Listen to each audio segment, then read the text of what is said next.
I have wore hearing aids for, oh gosh, maybe 8 years. And I don't believe a day ever went by that I didn't want a hammer in my hand and just absolutely smash them to pieces. And it just seems, you know, you think, okay, this hearing aid isn't good, so the one advertised on another station, that must be good. So you just try them and you try, and they drive you absolutely crazy.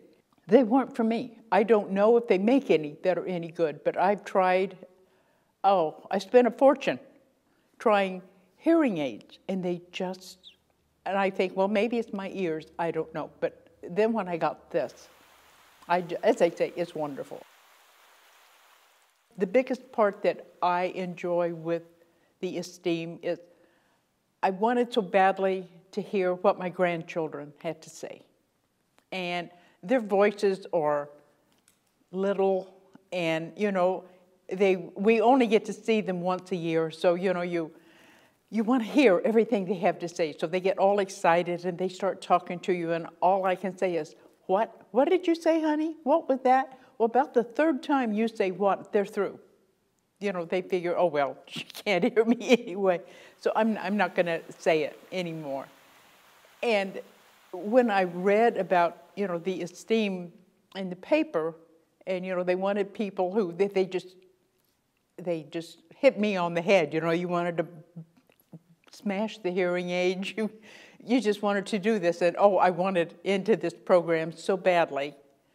And I have been so thrilled with it. I mean, there's a lot of things I would give up before I would give up my Esteem. Now, my husband I will keep, but other things I would give up so much if it came to either my Esteem or glasses even. I could feel my way around. But it's the most wonderful thing that's come along in my life. And I know my husband got so tired of me saying, what? What? He thinks I invented that word. And life was miserable. I would not go anywhere socially. You know, when our neighbors would say, hey, I'm having a New Year's Eve party, and I'd say, oh, how many are coming? You know, she'd say, oh, I don't know, just, you know, it's going to be real small, maybe about 8 people, 8 couples.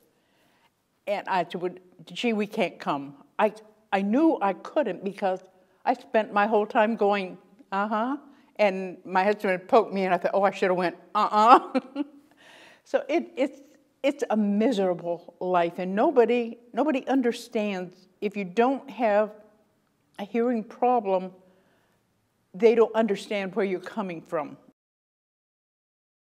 The neighbors, anytime we finally get a storm or something, you know, in Arizona, everybody's, you know, oh, that's big news. They say, did you hear that lightning last night? Did you hear the rain? I say, no, you know, you name it, I sleep through it. Well, I can hear it raining, and we'll be sitting in the evening, you know, and I'll say to my husband, I'll say, what is that racket? Do you hear that? He'll say, hon, it's the refrigerator running. I'll think, oh, I didn't know it sounded like that. And even with the dog, you know, when he would bark, he's not a loud barker, but if the doorbell rang, I never heard the doorbell. Everybody figured I was never home because I never heard the doorbell. And, you know, the only way I knew the doorbell was ringing was the dog would go to the door. And if he's outside, if he happened to bark, he barked forever. I didn't hear him. So it's just, you know, little things like that. And I say you go out in the summertime in the evening and the birds are singing and you thought, geez, isn't that cool? So there's all these sounds and music. I toe paint. And, you know, now I can put on my music, I can hear it, and I can sing along, even though my singing is, you know, leaves a lot to be desired. I'm there by myself. So, but I can hear those sounds. I can hear the different, you know, out of the earphones even, you know, you get highs and lows in the music, and I think, whoa, I didn't know that.